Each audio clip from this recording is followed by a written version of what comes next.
뜻깊은 자리에 불러주셔서 감사합니다. 저는 소개받은 김유미라고 하고요. 이화여자대학교 신학대학원에서 공부하고 정월암 ARMC 기독시민단체에서 일을 하고 또 기독교 대한감리회 동력교회에서 어린이들을 만나고 있는 김유미라고 합니다. 반갑습니다. 간단하게 소개를 보내달라고 말씀하셨을 때 제가 이렇게 저의 소개를 보냈습니다. 저는 3일은 학교 다니고요. 3일은 단체에서 일하고 하루는 교회 갑니다. 여기에 더 말씀을 드리진 않았는데 틈틈이 이런저런 아르바이트 하면서 살고 있습니다. 들으시면 아시겠지만 제가 하루도 쉬는 날이 없습니다. 쉬는 날 없이 열심히 살고 있는 이 땅의 청년이기도 합니다. 제가 아침에 일어나서 이불 개키면서 나는 새 나라의 청년, 오늘 하루도 알차게 이 나라 이 민족의 중흥을 위해 살아야지 이렇게 일어나진 당연히 않습니다. 저는 그런 대단한 사명을 가지고 살지 않고요. 제가 다니고 있는 학교가 유명한 것이 참 많은데 또 훌륭한 점이 참 많은 학교를 다니고 있는데 제가 다니고 있는 학교는 등록금이 비싼 것으로 유명합니다. 학기가 시작되기 전에 이번 학기에도 마찬가지고요. 학자금 대출을 받았는데 한 학기 한 학기 차곡차곡 성실하게 쌓이는 그 학자금 대출을 보면서 내가 정말 이것을 갚을 수 있는 것일까? 이런 생각을 했습니다.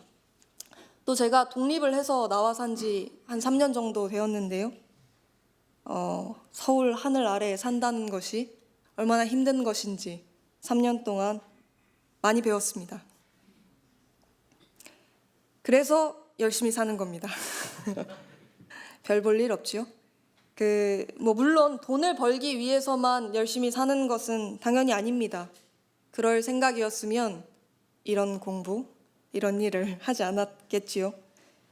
그 와중에도 의미를 찾고 버둥거리느라 조금은 더 바쁘고 조금은 더 힘들게 하루하루를 보내고 있는 것 같습니다. 저만 이렇게 사는 것이 아닐 겁니다.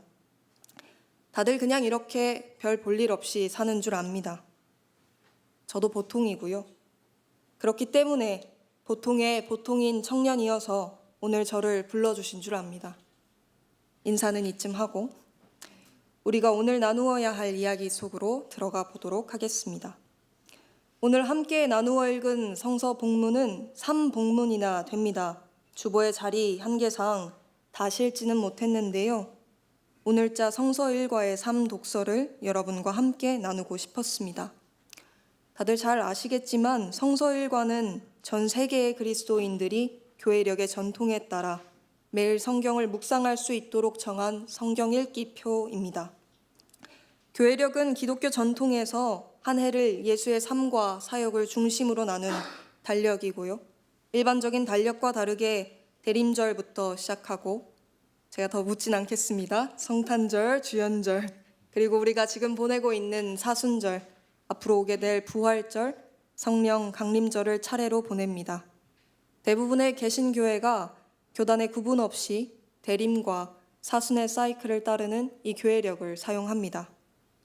가끔씩 절기를 부르는 용어가 다른 경우도 있지만 이 흐름만큼은 동일합니다. 오늘의 본문도 그 여정에 맞추어진 본문이라고 할 수 있습니다. 수요일부터 시작된 사순절은 부활절을 앞둔 40일 동안 그리스도의 생애를 묵상하며 그 고난의 여정에 동참하는 기간입니다.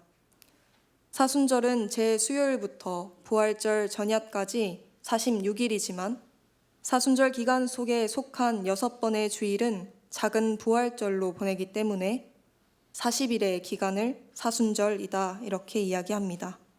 그래서 오늘은 사순절기 속 보내는 첫 번째 작은 부활절입니다. 많은 교회에서는 사순절을 예수의 고난에만 초점을 맞추는 경향이 있습니다. 그래서 이 시기를 금식하며 보내기도 하고 또 회개를 하는 시간으로 여러 기도회로 보내기도 합니다. 그것이 나쁠 것은 없습니다마는 저는 꼭 그럴 것이 있나 하는 생각을 합니다. 오히려 이 기간을 매일매일 마땅하게 보내야 할 회개의 시간을 이 기간에만 몰아서 해놓고 면피를 하고 있진 않나 이런 생각을 하기도 했고요. 사순의 시기는 예수의 생애를 생각하는 시간이지 않습니까? 예수가 그의 생애에서 고난을 당한 것은 사실이지만 그렇다고 그의 생이 고난뿐이었나 하면 저는 그렇지 않다고 생각합니다. 그가 고난을 피하지 않은 것은 사실이지만 그는 고난에 머물지만도 않았습니다. 그래서 제가 사순절을 보내는 여러분들께 제안하고 싶은 것은 청년 예수가 고난 앞에서 어떤 태도를 보이는가, 그래서 그는 어떻게 고난의 밤을 지새우고 새 아침을 맞는가, 이 점을 주목해서 보면 좋겠습니다. 그런 것을 기억하고 오늘의 본문을 살펴봅시다. 예수는 악마에게 시험을 받았습니다. 악마는 예수에게 세 가지의 것을 요구하지요. 첫 번째는 예수에게 돌을 빵으로 만들라고 하고, 두 번째는 예수에게 자신을 향해 절을 하라고 합니다. 또 마지막으로 예수에게 성전 꼭대기에서 떨어져 보라고 합니다. 두 번째와 세 번째 요구는 이해가 잘 됩니다. 악마가 할 법한 이야기라고 생각했습니다.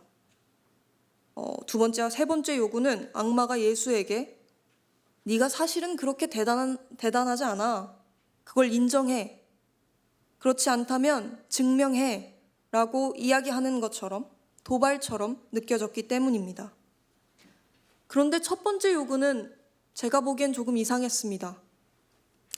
여러분이 악마라면 예수가 돌로 빵을 만들어서 무슨 유익이 있을까요? 절이야 받으면 기분이 좋고 예수가 성전 꼭대기에 떨어져서 죽기라도 하면 악마 입장에서 땡큐고, 혹시 죽지 않더라도 살아도 예수가 그만큼 대단한 존재니까 난 도망가야겠다 이렇게 판단할 수 있으니 그 또한 좋은 일일 텐데, 빵은 말입니다. 도대체 예수가 빵을 만들면 악마에게 무슨 유익이 있을까? 예수가 맛있는 빵을 만들어서 악마에게 주지도 않을 것 같은데, 심지어 성서에서는 누가복음 4장 2절 예수가 배가 고팠다고 했지 악마가 배가 고팠다는 소리는 어디에도 없지 않습니까? 그럼 악마는 대체 왜 이런 요구를 했을까?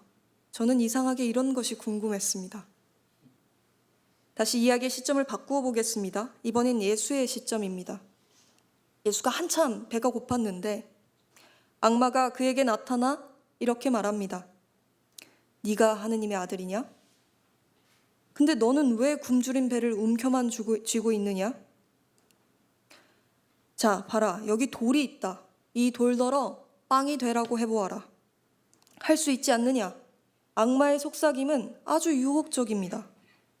악마는 예수가 배가 고프다는 사실도 알고 있고 예수의 능력도 알고 있습니다. 그리고 예수에게 마땅해 보이는 해결책을 제시해주고 있습니다. 유혹적이지 않나요? 심지어 이것은 다른 사람에게 피해를 주는 일도 아닙니다.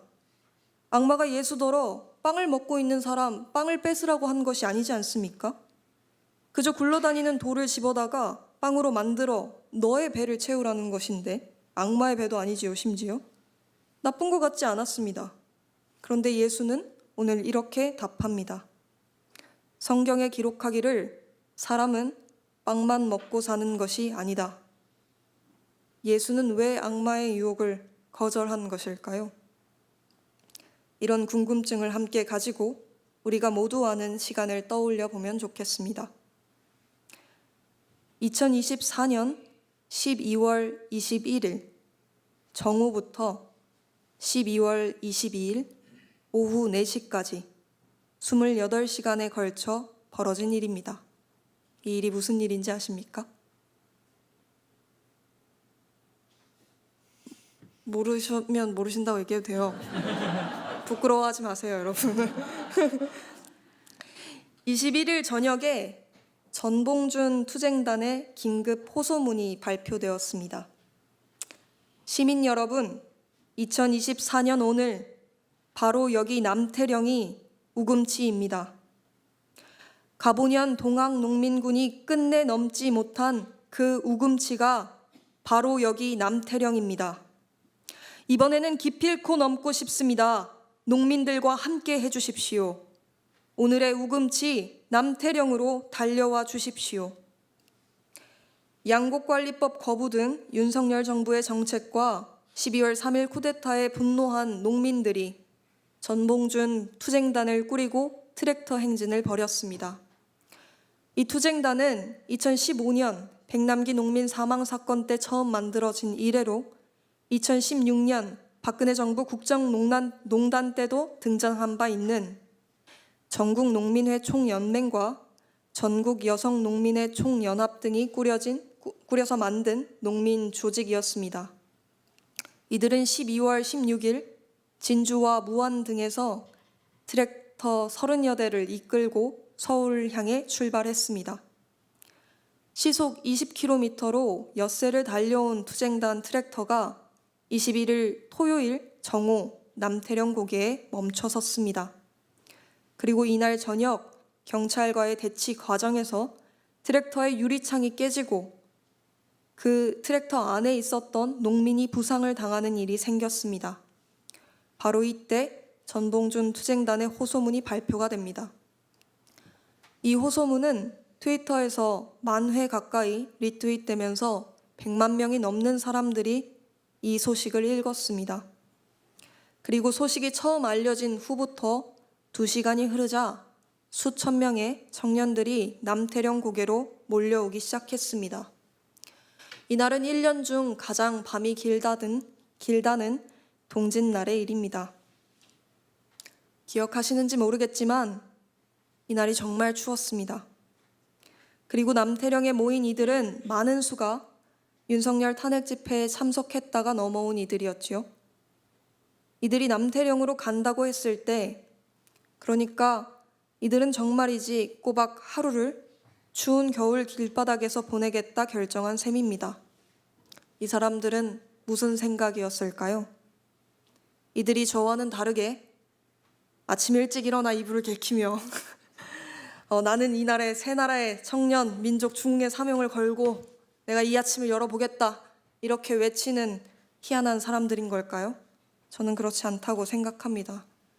이 사람들이 대단한 사람이어서 남태령으로 갈 수 있었던 것이 아니라고 생각합니다. 남태령에 모인 사람들은 한 가지 단어로 설명될 수 없는 다양한 사람들이었습니다.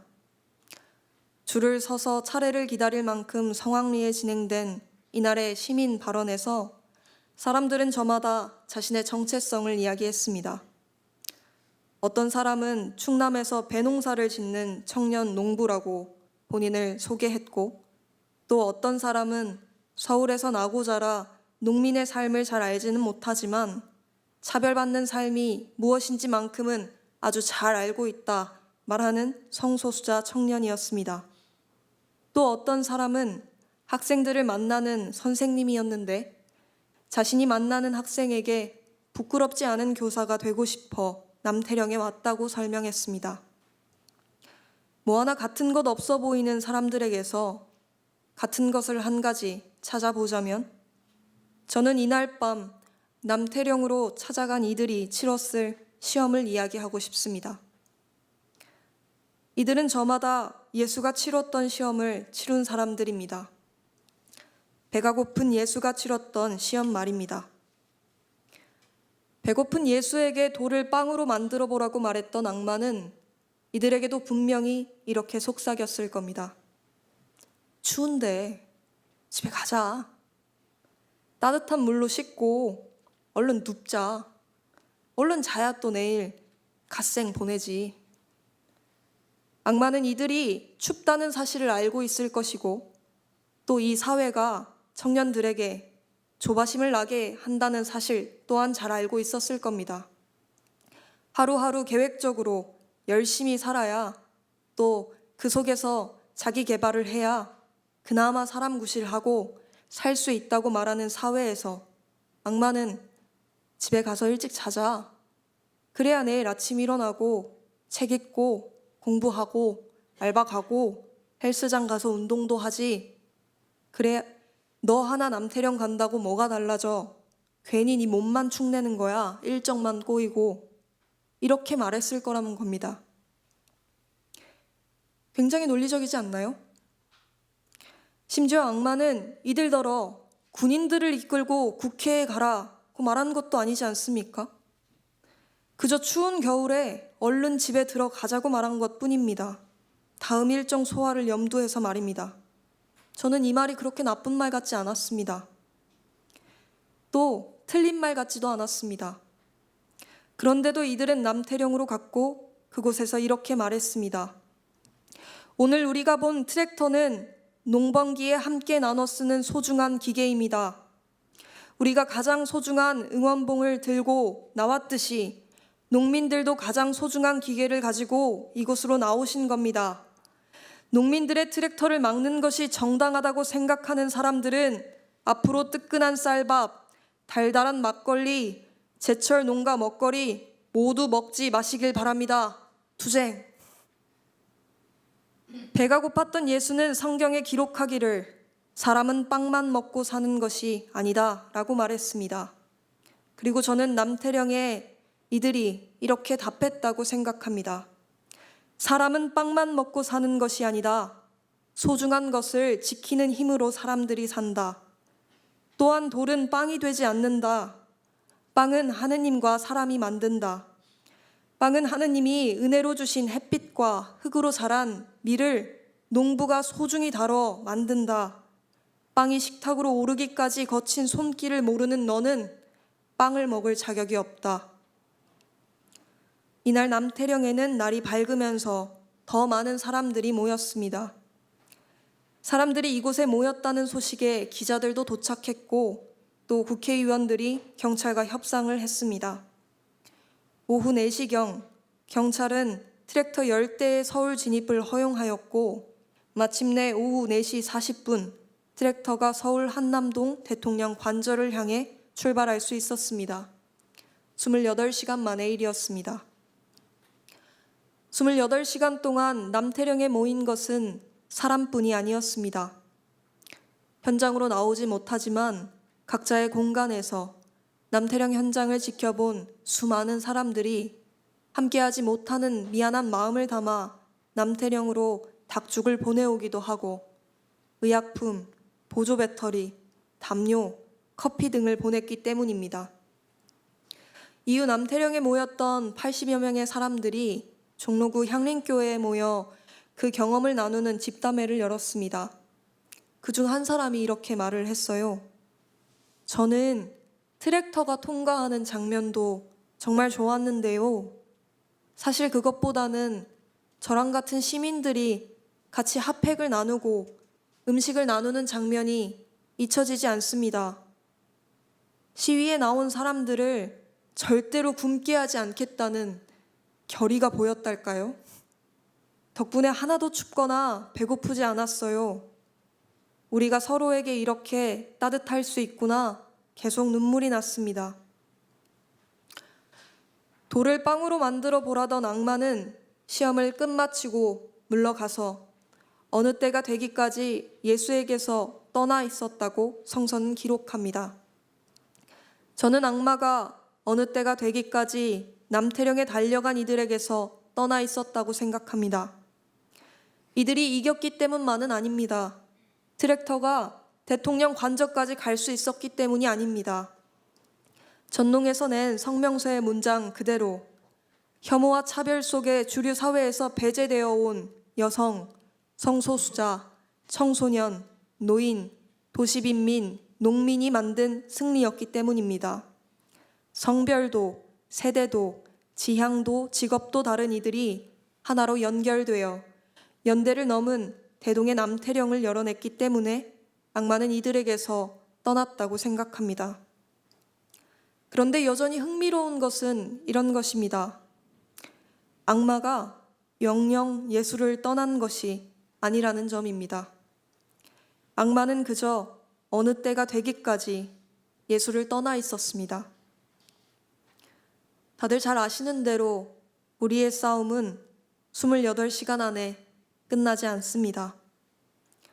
남태령에서 만났던 우리가 승리를 맛보고 각자의 삶의 자리로 돌아갈 때 남태령에서 보인 모습으로 삶을 이어갈 수 있을까? 청년들은 계속해서 농민 문제에 연대할 수 있을까?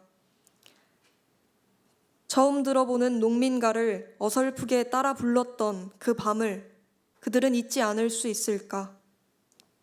농민들은 자신들과 함께한 여성과 성소수자와 청소년들을 잊지 않을 수 있을까?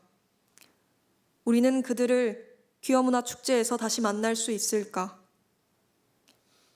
하면 그건 또 다른 이야기입니다.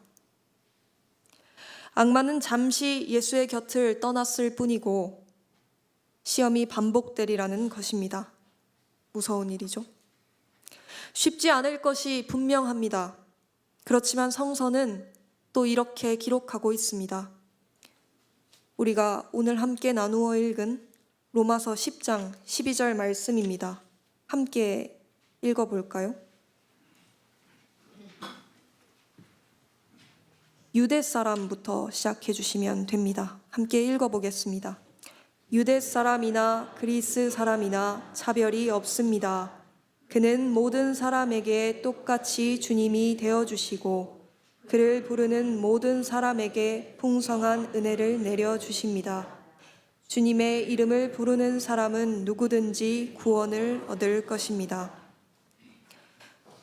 우리가 배고픈 예수의 선택을 잊지 않는다면 또 우리가 추웠던 동짓날에 남태령으로 가기로 결심했던 이들의 선택을 잊지 않는다면 모든 사람에게나 똑같이 주님 되어주시는 하나님의 은혜가 우리 곁을 떠나지 않는다는 사실입니다.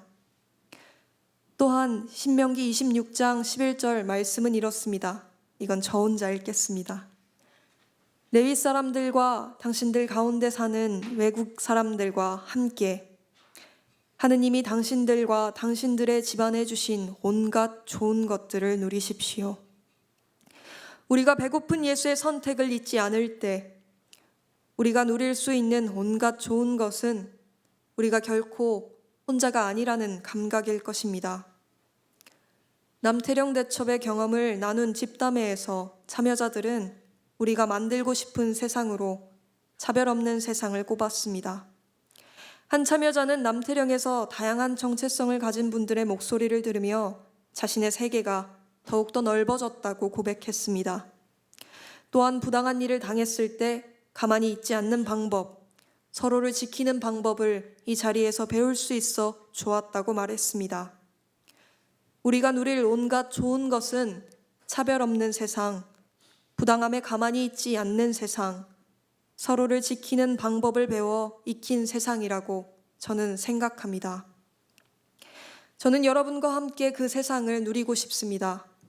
그러니 저와 여러분이 배고픈 예수의 선택을 잊지 않는 그리스도인이 되기를, 또 남태령의 28시간을 하루하루 일상 중에 기억하고 또 살아내는 시민이 되기를 기도합니다. 오늘의 이야기를 마치도록 하겠습니다.